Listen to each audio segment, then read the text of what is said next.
प्रिय मित्रों, हम शायद अपने देश के लिए बलिदान न कर पाए अपने आप को। अगर मौका आता है तो ज़रूर हमें अपने आप को बलिदान करना है, लेकिन अगर आए या ना आए, लेकिन एक चीज़ तो हम अपने देश के लिए, अपने समाज के लिए कर सकते हैं, और वो है कुछ बातें जो मैं आपके सामने यहाँ पर रखना मांगता हूँ। पहली बात, कचरा जो है सड़क पर ना फेंके। जो भी कचरा आपको मिलता है आपके घर में या अपने आस पड़ोस में, उसको सड़क में ना फेंकें, लेकिन एक कचरेदान पर डालें। दूसरी बात, सड़कों पर ना थूकें। कई लोग क्या करते हैं, चलते चलते थूकना शुरू कर देते हैं। ये गंदी आदत है दोस्तों। इससे सफाई में आप बाधा पड़ती है, और हमें अपने देश को, अपने समाज को, अपने सड़कों को साफ रखना है। सो दीवारों पर ना थूकें। कभी कभी आपने देखा होगा, कभी कभी कई ऑफिसों में एक कोना बिल्कुल लाल सा रंगा रहता है पान के थूक से। गंदी बात है, मच्छर घूमते रहते हैं, मक्खियाँ घूमती रहती, और वो कई प्रकार की बीमारी हमारे ला सकती है।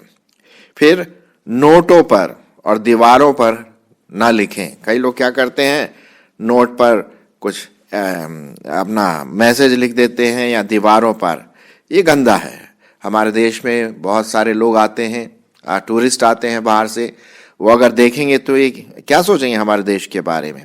सो नोटों और दीवारों पर न लिखें। चौथी बात, गाली देना छोड़ दीजिए। आजकल हर सेंटेंस के बाद क्या होता है, गाली आ जाती है। गाली छोड़ दें दोस्तों, उससे हमारा दिमाग, हमारा व्यक्तित्व खराब होता है। अच्छा, कुछ पॉजिटिव चीज़ें भी लगा लें सकारात्मक रूप से। एक पौधा लगाएं। अगर आप सफाई में ध्यान दे रहे हैं तो थोड़ा सा एक पौधा भी लगा लीजिए। और फिर ट्रैफिक रूल्स को ना तोड़ें। अगर लाल बत्ती है तो लाल बत्ती को पार ना करें। अगर आप स्कूटर या गाड़ी में हैं, रुक जाएं। जब हरी बत्ती आती है, हरी लाइट आती है, तभी आप आगे बढ़ें। और जो भी ट्रैफिक के रूल हैं, हेलमेट पहनिए और अपने गति सीमा में ही चलाइए। फिर उसमें क्या लिखा है कि रोज अपने माता पिता का आदर करें, उनको धन्यवाद दें इस जीवन को देने के लिए। और एक और बात है, 9वीं बात, अपने बहनों का इज्जत करें, लड़कियों का इज्जत करें। जो आपकी बहन भी ना हो लेकिन आपके बहन के समान है, चाहे वो कॉलेज में हो, स्कूल्स में हो, उनकी इज्जत करें।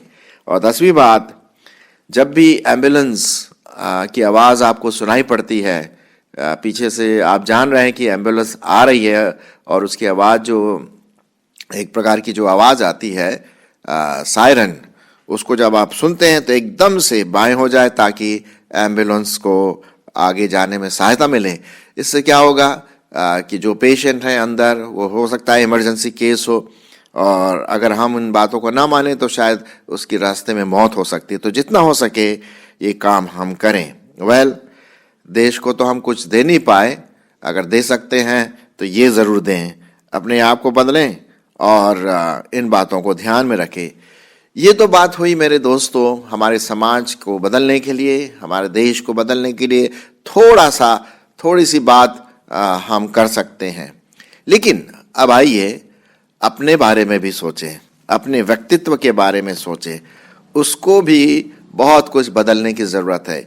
अगर अंदर का हमारा व्यक्तित्व बदलता है तो जो बातें अभी मैंने 10 बातें आपके सामने रखी, जो हम कर सकते हैं व्यक्तिगत रूप से, प्रैक्टिकल रूप में, उसको करने में बहुत सहायता मिलेगी। सो आइए यहाँ पर ये जो एपिसोड मैं आपके सामने ले रहा हूँ, ये 2 भागों में है। ये पहला एपिसोड है, उसके बाद दूसरा एपिसोड नंबर 2 होगा।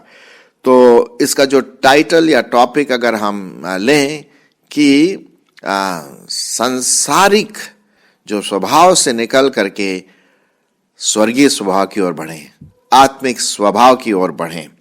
और इसके लिए मैं कुलुस्सियों की पत्री और उसका 3रा अध्याय आपके सामने पढ़ूंगा और कुछ विचार आपके सामने रखूंगा। तो ज़रूर ध्यान दीजिए। कुलुस्सियों की पत्री उसका 3रा अध्याय और 1 पद से, ये बहुत ही महत्वपूर्ण अध्याय है मेरे दोस्तों, विशेष करके हम मसीहियों के लिए जो अपना जीवन प्रभु यीशु मसीह को दे चुके हैं, प्रभु यीशु मसीह को अपना उद्धारकर्ता करके ग्रहण कर लिया है और उस पर चल रहे हैं, लेकिन हमारे जीवनों में स्लिपेज होती है, हमारे जीवनों में हम गिरते हैं, पाप में फिसल जाते हैं। और उसी को ध्यान में दिलाते हुए ये जो पद जो मैं आपके सामने पढ़ूंगा, कुलुसियों उसका 3 अध्याय, ये आपको और मुझको इनकरेज करेगा कि हम इन बातों में ना फंसे, अभिलाषाओं में ना आए और अपना जीवन अंदर से बदलते चले जाएं।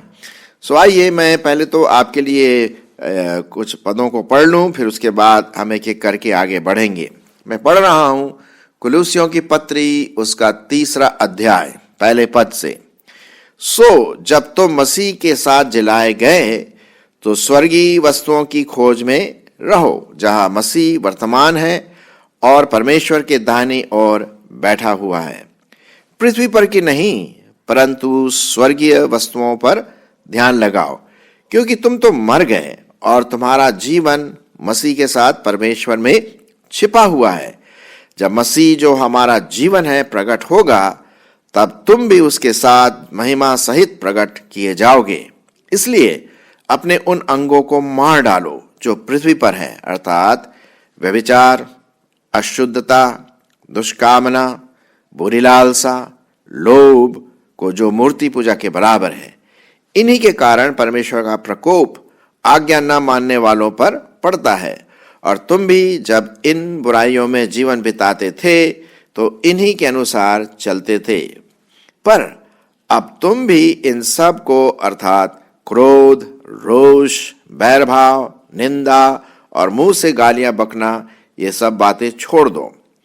एक दूसरे से झूठ मत बोलो, क्योंकि तुमने पुराने मनुष्यत्व को उसके कामों समेत उतार डाला है और नए मनुष्यत्व को पहन लिया है, जो अपने सृजनहार के स्वरूप के अनुसार ज्ञान प्राप्त करने के लिए नया बनता जाता है। उसमें न तो यूनानी रहा, न यहूदी, न खतना रहित, न जंगली, न स्कूती, न दास और न स्वतंत्र, केवल मसीह सब कुछ और सब में है। 12वां पद, इसलिए परमेश्वर के चुने हुओं के समान जो पवित्र और प्रिय है, बड़ी करुणा और भलाई और दीनता और नम्रता और सहनशीलता धारण करो। और यदि किसी को किसी पर दोष देने को कोई कारण हो तो एक दूसरे की सह लो और एक दूसरे के अपराध क्षमा करो। जैसे प्रभु ने तुम्हारे अपराध क्षमा किए हैं, वैसे ही तुम भी करो। और इन सब के ऊपर प्रेम को जो सिद्धता का कटिबंध है बांध लो। और मसीह की शांति, जिसके लिए तुम एक देह होकर बुलाए भी गए हो, तुम्हारे हृदय में राज्य करे और तुम धन्यवादी बने रहो। मसीह के वचन को अपने हृदय में अधिकाई से बसने दो और सिद्ध होकर ज्ञान सहित एक दूसरे को सिखाओ, चिताओ और अपने अपने मन में कृतज्ञता के साथ परमेश्वर के लिए भजन और स्तुति गान और आत्मिक गीत गाया करो। वचन से या काम से जो कुछ भी करो, सब प्रभु की यीशु के नाम से करो और उसके द्वारा परमेश्वर पिता का धन्यवाद करो।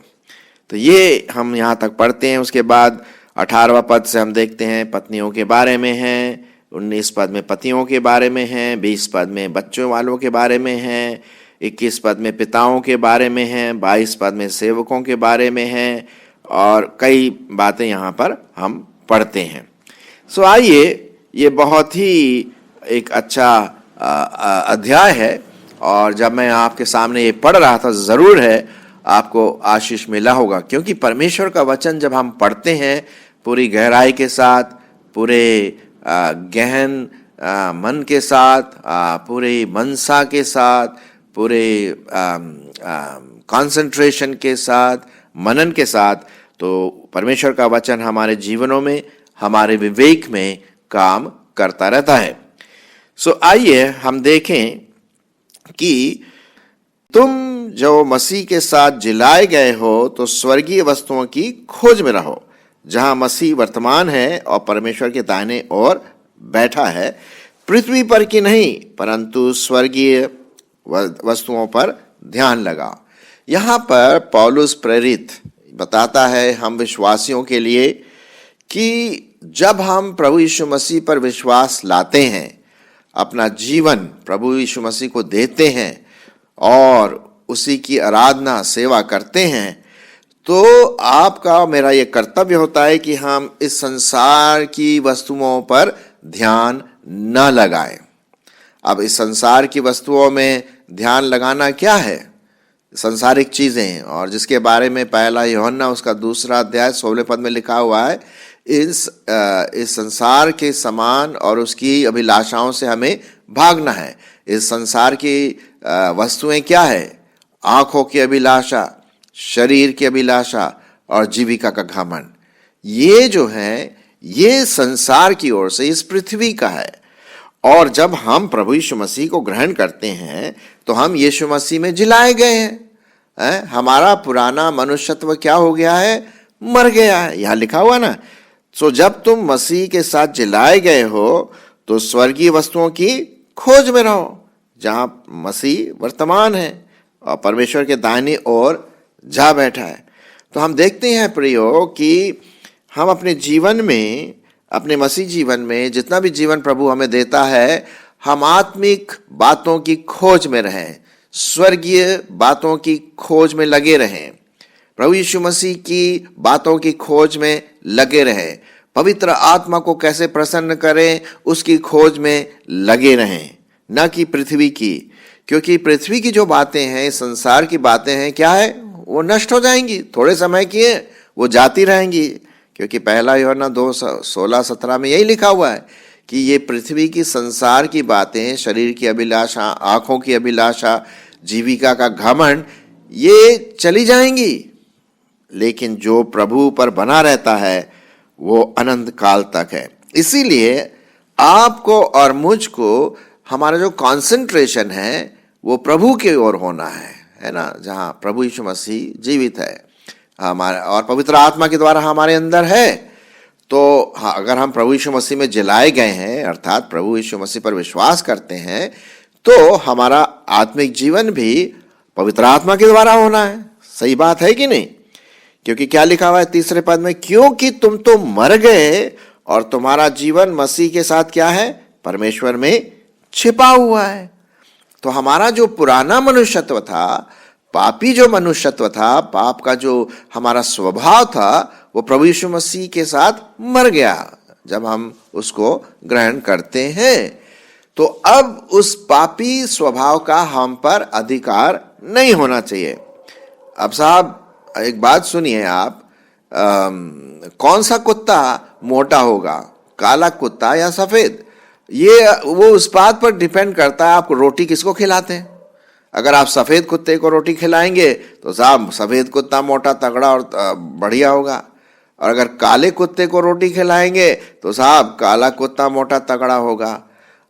आप और मैं अपने जीवन में किस पर अपना ध्यान देते हैं? प्रभु पर, स्वर्गीय बातों पर, या संसार की बातों पर? पैसा है, दौलत है, चीजें हैं, मटेरियलिज्म जिसे हम कहते हैं, उसका लगाओ, दुनिया की बातों में हम जो लगे रहते हैं। नहीं, अब हमारा मसीह में नया जीवन है दोस्तों।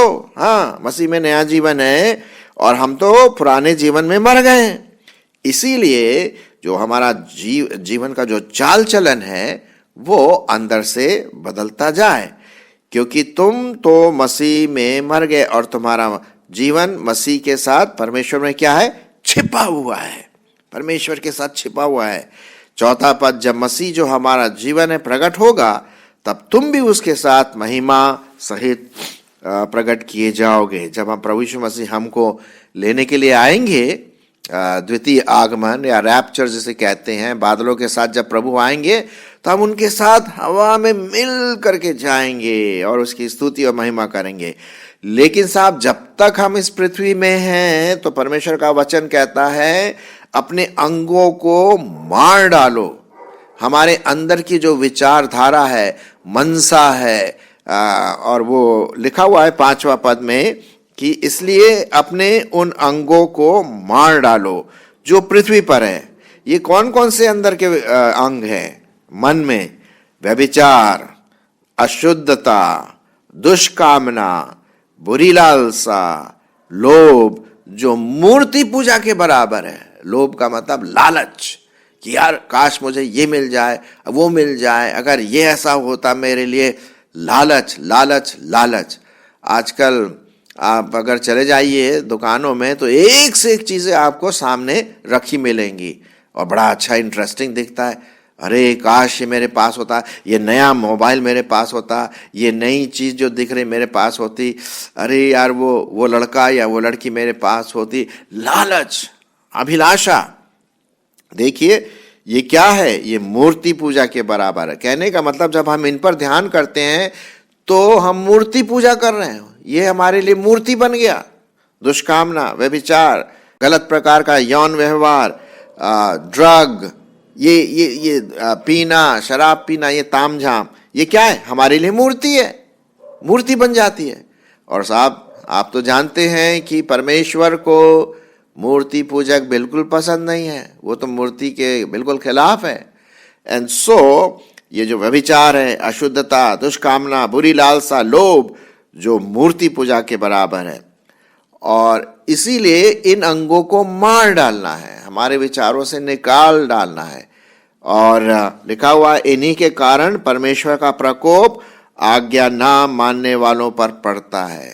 जी हाँ, हमें इसलिए होशियार होना है मेरे दोस्तों कि हम अपने उस संसारिक अंगों को मार डालें।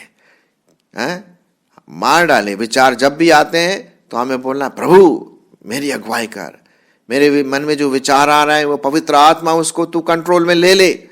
ये शरीर के काम जो मेरे मन में आते हैं, ओ प्रभु तू सहायता कर। तो उसको क्या होता है? मार डालना के बराबर होता है। पवित्र आत्मा फिर हमारे अगुवाई करता है कि हम उन बातों में न पड़े, तभी हम स्वर्गीय वस्तुओं की खोज में लगे रहेंगे। नहीं तो साहब एक बार अगर हम इनमें फंस गए, इन प्रकार की बुरी बातों में, अपने पुराने इस पापी स्वभाव में, तो दलदल के कीचड़ के समान उसमें धंसते चले जाएंगे और कभी कभी फिर परमेश्वर की आशीष नहीं मिलती है। जी हाँ, लिखा हुआ है ना कि इन्हीं के कारण परमेश्वर का प्रकोप आज्ञा न मानने वालों पर पड़ता है। और 7वां पद में लिखा हुआ है, और तुम भी जब इन बुराइयों में जीवन बिताते थे तो इन्हीं के अनुसार चलते थे। याद है आपका पुराना जीवन? पुराना जीवन कैसा था? भाई मेरा पुराना जीवन तो बहुत ही खराब था। उल्टे सीधे काम हम बहुत करते थे।